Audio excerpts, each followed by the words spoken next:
Good morning, my brothers and sisters. Welcome to episode number 47. The battle is the Lord's, but the fight is yours.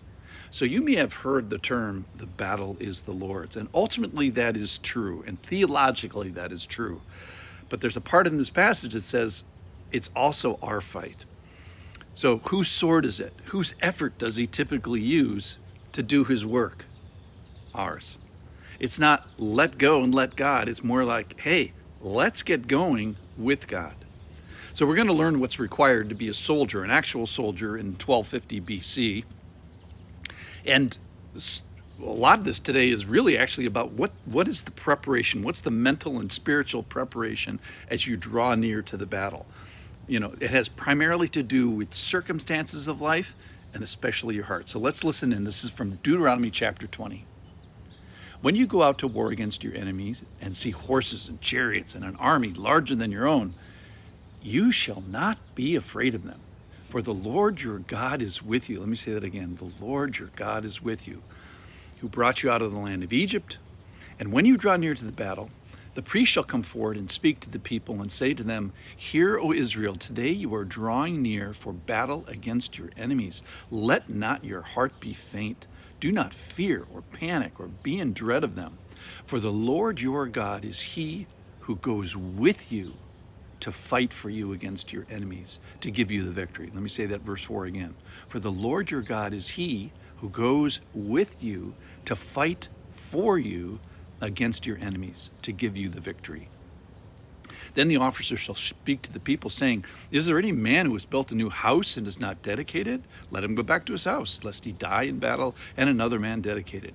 Is there any man who has planted a vineyard and not enjoyed its fruit? Let him go back to his house, lest he die in battle, and another man enjoy its fruit. And is there any man who has betrothed a wife and has not taken her? Let him go back to his house, lest he die in the battle, and another man take her.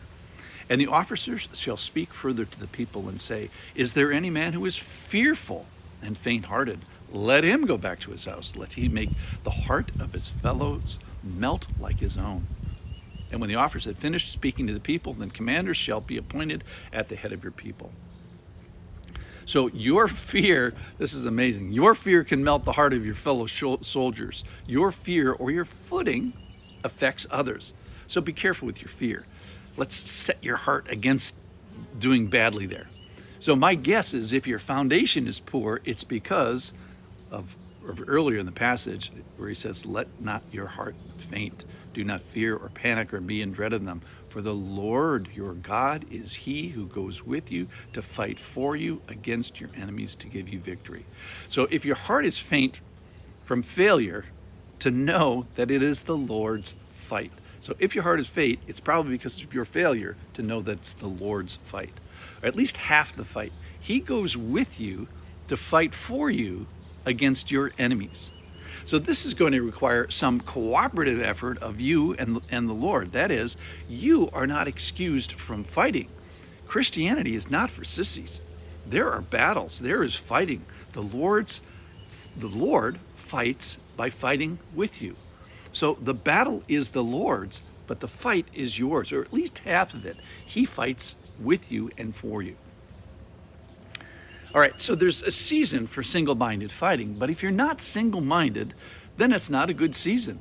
What if it's not yet a season of harvest? What if it's a time of engagement and romance? What if it's a season of building a house? So what if you are enjoying the blessings of God and how? All right, so the conclusions here today. The battle is the Lord's, but the fight is yours. So what happens if we get this wrong right out of the chute? If we get it wrong, your fear could actually melt the heart of your fellow soldiers nearby you. So your fear and your footing affects others. So be careful with your fear. Set your heart against it for sure. It's a terrible thing to say that your fear can rage so hot that it melts the heart of the guy next to you. So the clear teaching is get your heart right and get it fit for battle. So get ready for a fight. There is stuff coming, temptation, evil, sickness, even grief. Be ready to have the Lord go with you in battle. This podcast, and this is a recurrent theme of the Bible, my favorite one, which is be with me. What's the big battle that you're facing? Is it a relationship? Is it a health issue? Is it work? Is it money? Or is it temptation? And then, is the Lord invited into that? Have you asked him to the battle? So be ready for the Lord to fight for you and with you in the battle. So if you haven't invited him, then get busy. So yes, get ready to have the Lord fight. Yes, he fights for you. Yes, he fights with you. And get ready to fight yourself. So it's not let go and let God. It's more like let's get going with God. So I started today with the battle is the Lord's, but the fight is yours.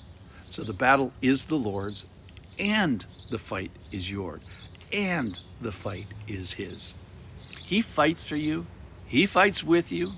The battle is his. And yes, the battle is yours. So the battle is the Lord's, but the fight is yours. Or at least it's half yours because he fights with you. So the battle is the Lord's and the fight is yours and the fight is his. Thanks for listening. Go do battle today.